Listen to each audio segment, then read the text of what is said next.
What is up, folks? Casual Dad here, and we're going to do another skill tree breakdown for Diablo 4. Since the last time I looked at this site, they've added a couple features, which is awesome. They have this rune thing over here, which honestly I don't know anything about, so I'm not going to tackle that. I'm still trying to avoid some major spoilers and some of this stuff because it unlocks at a really nice pace as you're playing the game. So I'll look at the skill tree, not going to look at the inventory. I'm definitely going to look at this part. They've added the Book of the Dead, so you now can see that in that skill tree builder, which is freaking cool. And one of the reasons I'm doing this now is because I had a really cool build put together for Necromancer, but then Blizzard announced their changes they're going to make, and some of the key ones are they're going to make your summons less durable, so that you end up using corpses more. And a lot of the stuff I looked at did talk about that corpse generation and how important that was. And that's something I'll definitely cover in this because the summoner build is still really good, but they've also updated this. So I wanted to go ahead and talk about this a little bit. This is the Book of the Dead. This is where you unlock your summons, and you've got your skeleton warriors, you got your skeleton mages, you got your skeleton priests. Oh no, this is golems. Golems, okay. Very cool stuff. Like, really love the summoner necromancer. It's very thematic. It's very classic. It goes back to the old days of Diablo 2. But even thinking about Diablo 2, one of my by far most powerful characters I ever built was a bone necromancer that used the bone spirit and a lot of bone wall and bone armor and ran solo. So it was a solo caster, basically a sorceress, but a necromancer with those skills. And in Diablo 2, you would do that just by only putting your skill points in non-summoning skills. In Diablo 4, summoning skills are automatic. You just get them as you level up. There's some of your passive skills that you just get, which I think is very cool. But to counteract that, they've added this option. So instead of picking the different types of your skeleton warriors, you can opt to not have any of those summons and instead get your critical hit chance increased, or your non-physical damage resistance, or your increased shadow damage. Ooh. Yeah, so all of these you can no longer raise warriors, but they then give you the benefit of those flat stat boosts. I want to start on the top one, just the critical hit chance, and we'll re-examine that as we look at the others. Looking at this too, your shadow mages, let's see. So that's actually, you can also mix and match this too. So I could take this last one and say I don't want skeleton warriors anymore. I would rather have my shadow mages do more damage. So let's see here. So they've got a high stun chance. Ooh, additional shadow bolt. We'll add stun chance. So then you've got your backup shadow warriors that now do 10% increased damage. Yeah, so that's pretty great. Then we also got this. So that is, whenever I'm talking about this, I'm kind of min-maxing, but you can also mix. So you could not have skeletal warriors and use the passive buff for that, or you can just go all passive buffs. So let's see here. We've got maximum essence. Ooh, very nice. You've got increased damage to vulnerable, or you've got overpowered damage plus 30%. Okay. I'm going to go ahead and go with the maximum essence because we really are going to be caster heavy if we're running solo, so we want that increased essence. 15 isn't a lot, so as I'm looking at the other stats I may reconsider that, but that's a good place to start. And then your golem, you could still have a golem, of course. 10% increased attack speed. Maximum life 10%. Wow, these are really good. 30% increased critical strike damage. So our first stat increased our physical, well, hang on. And so then you've got your synergy there. So I could go ahead and increase your critical hit chance, then also increase your critical hit damage. But I think I'm going to go for the attack speed because flat attack speed is really, really good and applies. And then that also synergizes well with your increased critical strike chance because you're hitting more often. And we don't need the shadow damage because we're not necessarily running anything shadow, so let's take a look again. And I'm going to go ahead and go with the overpower one, and we'll talk about why in a second. So key part to focus on here, you start at level 1 and you want to get one of your basic skills. These are your essence generation skills, they're your basic attack skills. Now for a summoner, I lean a lot on bone, I would do bone splinters. These spray 3 little knives that fly out and then do pretty significant damage. Very accurate over good range, and they attack very quickly. Really exceptional base skill. It's the one I would personally recommend anyone start with. It is terrific. Then you've also got your Reap, which is a close range scythe. Great if you're focusing on kind of defensive, if you want to be a melee necromancer. You can do that.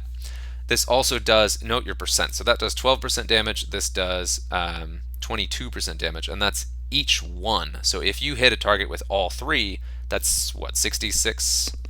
67.5 damage. So dramatically higher damage, but this is a sweep, so it hits in a wider range, but it is close range. Hitting an enemy with reap, yeah, okay, and that's also defensive. So this also increases your resistance to damage with stacks with one of the other passive buffs we had too. So if you want to be very tough, you can do that with this. Then you've also got your decompose. Ooh. High damage, 30%. So for single target, that does the most. And this also is a straight attack that generates corpses. So you hit something, generate a corpse. That is wild. Very utility, but high damage. Let's see, channeled darkness, and so that also is darkness. So if you wanted the passive bonus that increases your darkness attacks, and I'm looking at those keywords at the top: basic, darkness, channeled. If you want to go a darkness build, this is a great one to start with. And then there's also blood. That does 25%, somewhere in between these. 20% chance to form a blood orb, so you get a lot of generation there. And these also have a lucky hit chance. I think they're all, ooh, geez. Decompose has that 40% lucky hit chance, 40% lucky hit chance, 17. Because Bone Splinters attacks so much more quickly and so much more, it's got the lowest instance of lucky hit chance. So for this one, I'm going to go ahead and do a blood build. So I'll start with that. And then we're looking at this. So this says, after picking up a blood orb, note your basic attack generates blood orbs.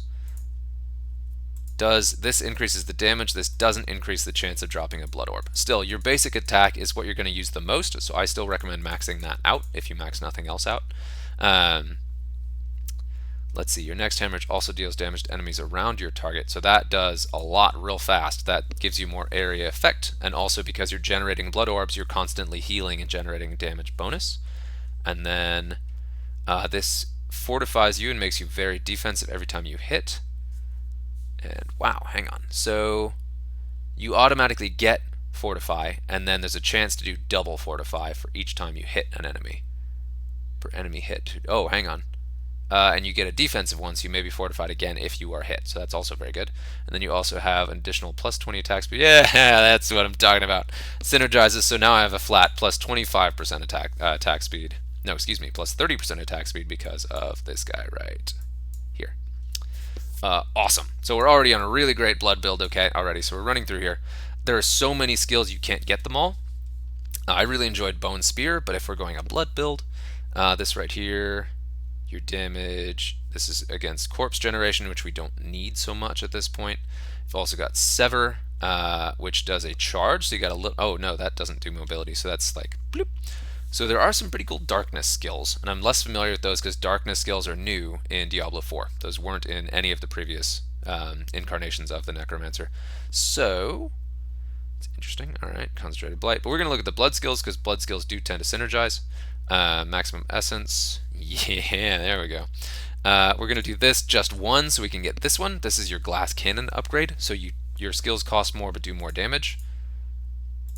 Up to 30% additional damage with your bonus attack speed and your automatic healing. Really strong upgrade, especially if you're going to cast build. Strongly recommend that. You don't need the base essence because plus 9 essence is basically nothing. You start with 100. And then as you level up, you get more. So useless. Just 1 point in that. Looking at these, you've got Blood Lance, which is your blood version of the Bone Spear. Blood Lance, goes 45% damage. Ooh, nice. So this is cool, so this stacks. So it'll hit an enemy, and then if you lance other enemies nearby, they get kind of an area effect damage, so you become a very destructive piece very quickly. High lucky hit chance. Blood Surge. Ooh, God, wow, a lot of damage. Okay, cool. I'd be curious to see this one, because if it's single target, it's less good, but it reads here that per enemy drained. So this sounds like it does a lot of damage, especially because your Blood Nova will build up and explode.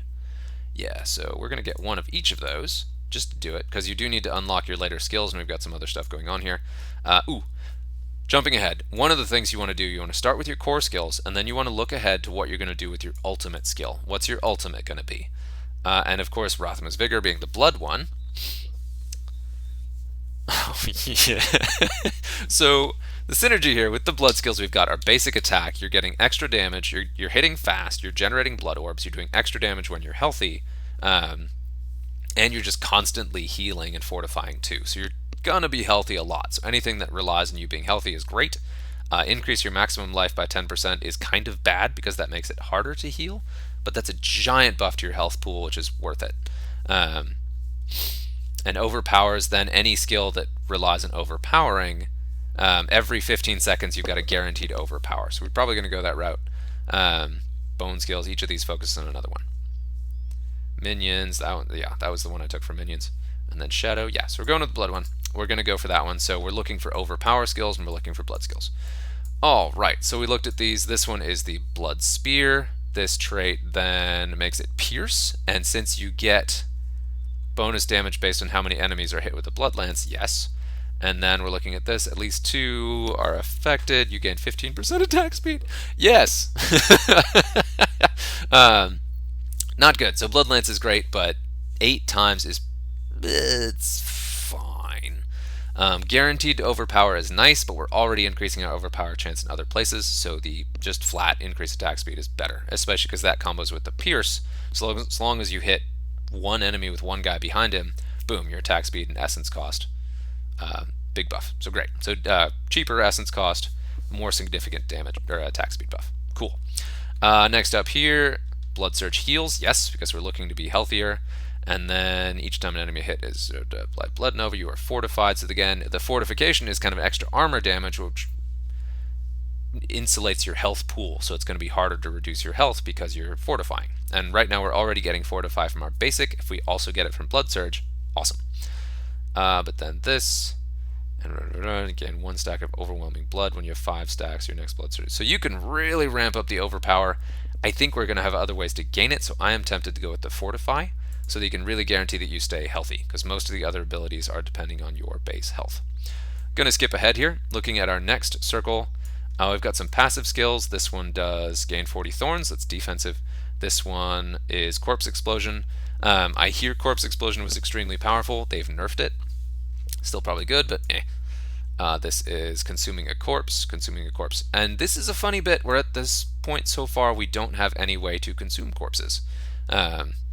And that is passive for your summon, so that doesn't matter. So our next big blood skill is going to be Blood Mist. Oh, so good. So just poof, I'm gone. This is your vampire skill. We're taking that. So this, you disperse into a bloody mist, becoming immune, and you can move, and then you deal damage in a cloud wherever you are. This skill, I looked at this and I was like, wow, I should do a Blood Necromancer, and then didn't. But yeah, fantastic.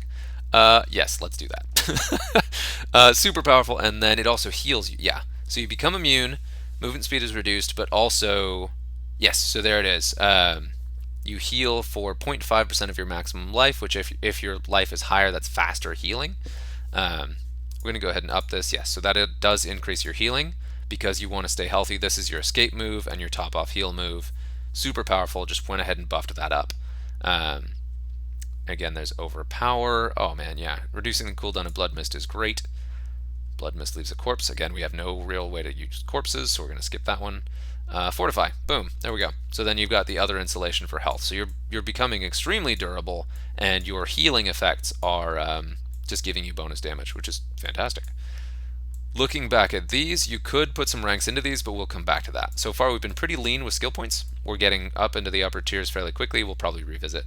This could take a lot because there are a lot of skills we could sink points into here. But we're going to look at curses.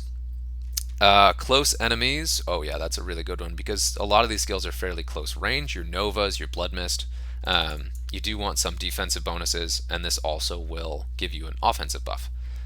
Then we have that. You deal increase to distant. We're going to be relatively close, I imagine, so we'll skip that. Increased damage to cursed enemies. Which is funny, amplified damage used to be a curse, and now it's a status applied to curses, which is also cool. Nope. There's a lot of summon skills we're going to ignore. Oh yeah, that one's particularly good because as you're taking damage, you will deal damage. Decrepify does make enemies slow and deal less damage. I think we're going to do 1 level of Decrepify, but let's look at the secondary skills too. So Decrepify makes them slower and do less damage. Iron Maiden means they take damage when they hit you or your friendlies. Oh man, okay.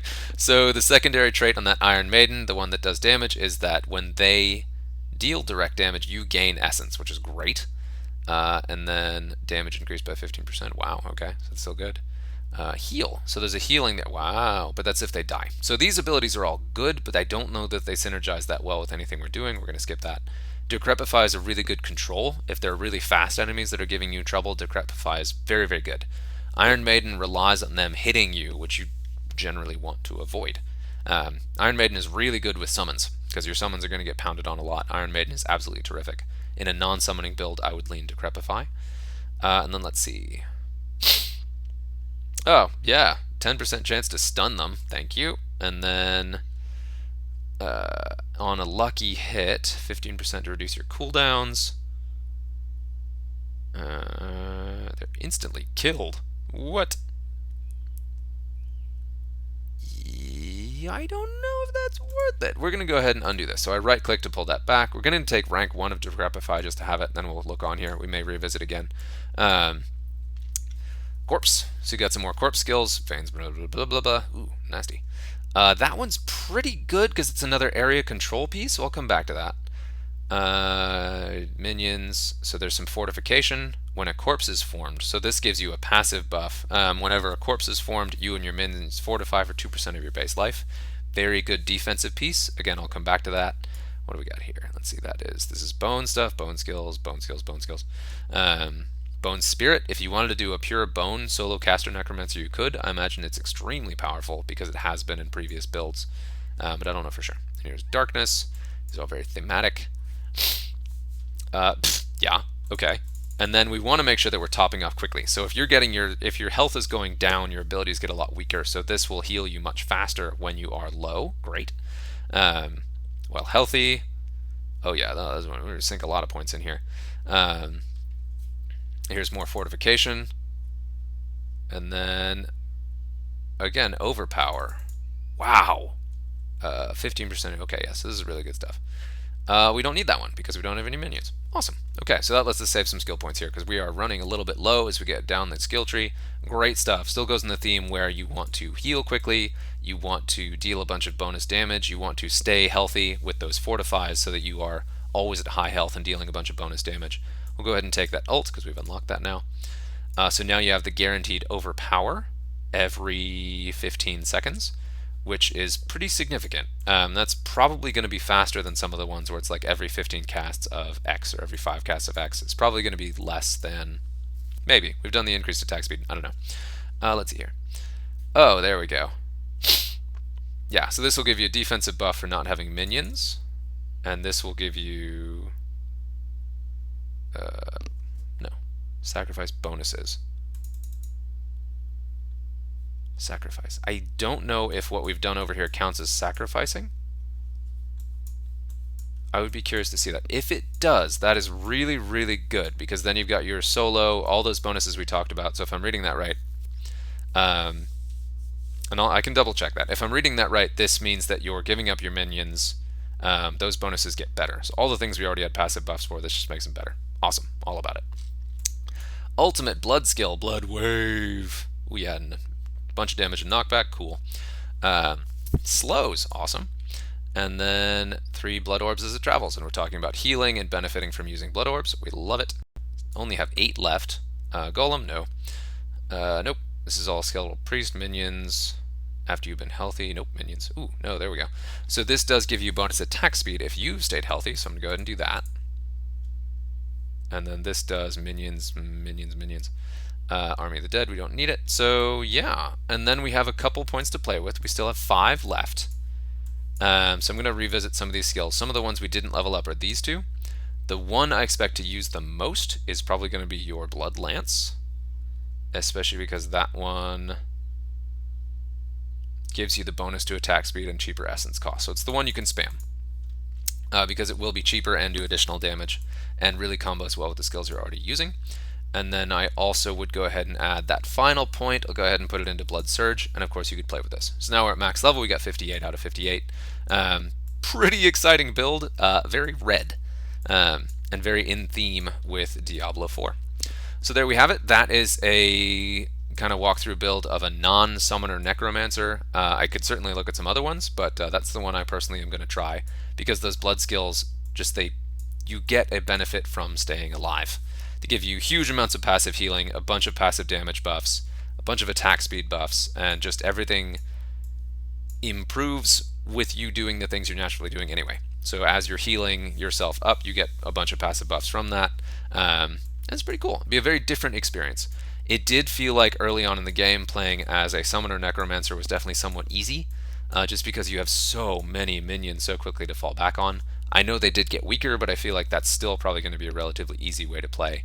But this would be a more interesting. So I'll also look into the shadow build. I'll look into or the what is it? The decompose feels like the corpse generation one. Yeah, because then you just make corpses that you can then use.